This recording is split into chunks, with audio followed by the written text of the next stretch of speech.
पैदल यात्रा में जेबी केसेस का कैसा समर्थन है? पूरा फुल समर्थन है जेबी केसेस का, और ये लड़ाई को अंतिम अंजाम तक पहुंचाने के लिए पूरा फुल समर्थन है, और साथ साथ पैदल भी चल के समर्थन दे रही है। नहीं कि ये नैतिक समर्थन का हम लोग बात नहीं करते, एकदम सशरीर उपस्थित होकर के पैदल साथ साथ चल करके, गोली खाना पड़े तो साथ में गोली पहले हम लोग खाएंगे, जो है कि लाठी खाना पड़ेगा तो हम लोग खाएंगे, केस जलना पड़ेगा तो हम लोग जलेंगे, लेकिन जो है कि वहाँ के ग्रामीणों को जो एक मानव का अधिकार है, शुद्ध हवा, शुद्ध वायु, शुद्ध जल, जीवन यापन करने का, जीने का अधिकार है, उसको न छीना जाए।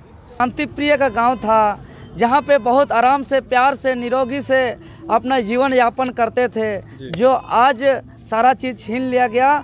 आलोक स्टील प्राइवेट लिमिटेड कंपनी, जो एक आयरन स्पंज कंपनी है। अरे यहाँ 10-11 साल का बच्चा जब खेलने कूदने मनोरंजन कमरे का मनोरंजन के उम्र में जो बीमारी का नाम नहीं सुने थे, कैंसर, उस बीमारी से वहाँ मृत्यु हो रहा है। और प्रदूषण का प्रकोप इस कदर से बढ़ रहा है क्षेत्र में कि वहाँ के आसपास के तमाम गांवों पे इसका असर बहुत भयावह स्थिति देखने को मिल रहा है। वहाँ के तमाम लोगों के स्किन पे जो है कि दाग धब्बा लग जा रहा है, आसपास के पेड़ पौधों, जंगल से हरियाली गायब हो जा रहा है। और यह मामला लगातार आंदोलन होने के बावजूद जो है कि रुंगटा फैक्ट्री लग रहा है कि रामचंद्र रुंगटा का बाप का ये झारखंड है कि जो मन सो कर रहा है। अरे भाई, पॉल्यूशन कंट्रोल का कानून है, प्रदूषण नियंत्रण का नियम है, लेकिन उसको नज़रअंदाज करके जो है कि पूरा गांव का धजिया उड़ा जा रहा है। आज बुढ़ाखाप में जो है कि 5 मिनट जो है कि एक शुद्ध हवा का नसीब नहीं हो रहा है। अब बताइए, हवा का नसीब नहीं होगा, पानी का नसीब नहीं होगा, खाने का नसीब नहीं होगा, तो किस तरह का जीवन। और 2004 में जब भूमि अधिग्रहण किया गया था लगभग 68 एकड़, उस समय वहाँ सूता फैक्ट्री के नाम से लिया गया था, स्टील बर्तन बनाने के नाम से लिया गया था। उसके बाद जो है कि जब आयरन स्पंज बना करके प्रदूषण फैलाने लगा, और लगातार 2007 से आंदोलन चल रहा है। ऐसा 4-5 बार आंदोलन हो चुका, हर बार आंदोलन को कुचलने के लिए वहाँ FIR करते जा रहा है। अभी रामगढ़ का असिस्टेंट कमिश्नर साहब का निर्देश से फिर से जो है कि और 92 एकड़ और जमीन जो है कि अधिग्रहण करने के लिए CO साहब को निर्देश दिया गया है। CO साहब लगातार फर्जी आम सभा कर रहे हैं क्षेत्र पे, जिसका शिकायत DC महोदय को, वहाँ का DFO महोदय को किया जा रहा है, लेकिन अभी तक जांच कमेटी नहीं हुआ है। अब बताइए, उतना फिर से हम लोग का वन भूमि को अधिग्रहण किया जाएगा तो वहाँ पे हवा का नसीब नहीं होगा, पानी का नसीब नहीं होगा, ऑक्सीजन का नसीब नहीं होगा, तो करेगा का जी। इसलिए आर पार का लड़ाई है। आज बुढ़ाखाप से पैदल चलते हुए तमाम ग्रामीण जो है कि राज्य के महामहिम राज्यपाल महोदय से गुहार लगा रहे हैं, निवेदन करेंगे कि संज्ञान में लेते हुए जो है कि आलोक आयरन स्पंज स्टील जो प्राइवेट लिमिटेड कंपनी है रामचंद्र रुंगटा का, उस पर जो है कि लगाम कसे, और वहाँ के ग्रामीणों को जो वहाँ प्रदूषण का प्रकोप है, रोगी का प्रकोप है, वहाँ का हवा पानी भी नसीब नहीं हो रहा है, जो एक जीवन जीने के लिए संविधान का अनुच्छेद में भी जीने का अधिकार है, उसको शुद्ध हवा का अधिकार है, उसको शुद्ध पानी का अधिकार है, उसको ऑक्सीजन का अधिकार है। अब वो जो है कि उसको नहीं दिया जाएगा तो कैसे जिएगा। इसलिए संज्ञान में लेके इस तमाम बिंदुओं पर कार्रवाई किया जाए। तो कहीं ना कहीं आपका कहना ये है कि रुंगटा फैक्ट्री पर्यावरण को क्षति पहुंचा रही है, जिस तरह से एक बार अरे मानव सभ्यता को तहस नहस करके रख दिया, तार करके रख दिया है। क्या बताएं, पूरा एकदम कोई कंट्रोल नहीं है पोल्यूशन पर। लग रहा है कि ये उसका बाप का जमीन है, उसका बाप का झारखंड है। रामचंद्र रुंगटा का बाप का झारखंड अलग राज्य लड़के लिया है क्या? और झारखंड का ही बात नहीं है, पूरा मानवता का बात है। शुद्ध हवा का नसीब कहाँ नहीं है जी।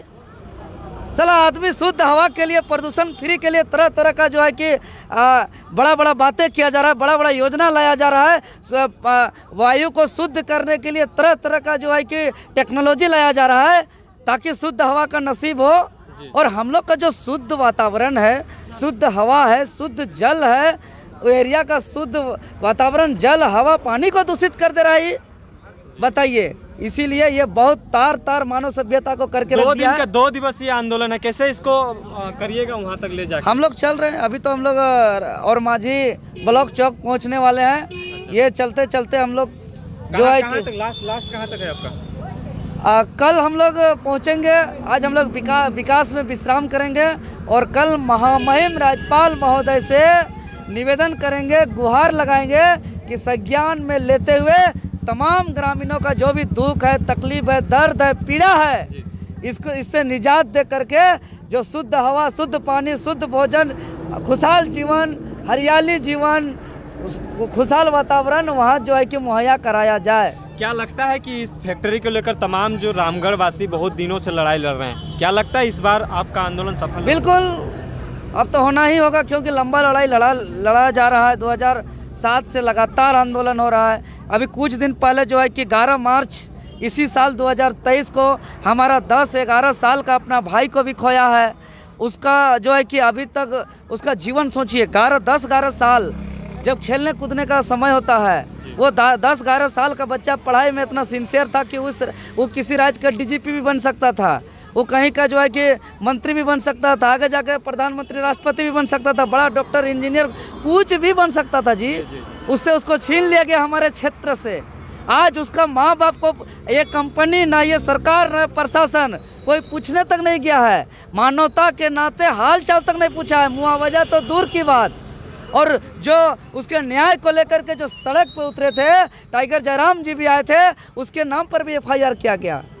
11 ग्रामीणों पर FIR किया गया। यात्रा में JBKSS का कैसा समर्थन है? पूरा फुल समर्थन है JBKSS का, और ये लड़ाई को अंतिम अंजाम तक पहुंचाने के लिए पूरा फुल समर्थन है। और साथ साथ पैदल भी चल के समर्थन दे रही है। नहीं कि ये नैतिक समर्थन का हम लोग बात नहीं करते, एकदम सशरीर उपस्थित होकर के पैदल साथ चल करके, गोली खाना पड़े तो साथ में गोली पहले हम लोग खाएंगे, जो है कि लाठी खाना पड़ेगा तो हम लोग खाएंगे, केस जलना पड़ेगा तो हम लोग जलेंगे। लेकिन जो है कि वहाँ के ग्रामीणों को जो एक मानव का अधिकार है, शुद्ध हवा, शुद्ध वायु, शुद्ध जल, जीवन यापन करने का, जीने का अधिकार है, उसको न छीना जाए। रुंगटा फैक्ट्री को क्या कुछ संदेश देंगे, क्योंकि जिस तरह से आप आंदोलन कर रहे हैं, संघर्षशील हैं, तो क्या बोलना चाहिए? रुंगटा फैक्ट्री को यही कहेंगे कि हमारा संविधान में कानून बना हुआ है कंट्रोल पोल्यूशन का, नियंत्रण प्रदूषण का।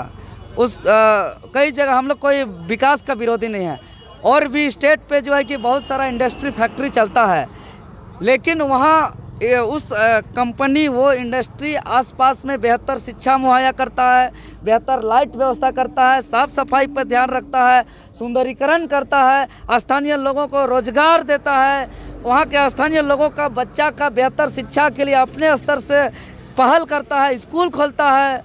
वहाँ का बीमारी कुछ होता है तो उसका स्वास्थ्य के लिए जो है कि वह अस्पताल खोलता है। लेकिन ना या कोई इस तरह का आसपास का जो एक प्रावधान है कंपनी का, प्रावधान तो ना स्वास्थ्य मुहैया करा रहे हैं, ना शिक्षा मुहैया करा रहे हैं। बता रहे हैं ना कि वहाँ स्थानीय लोगों को नौकरी तक में नहीं रखे हैं, सब बाहरी को बुला के रख लिए हैं। इसीलिए हम लोग आज पैदल चल रहे हैं। जोहार दादा। जोहार जोहार।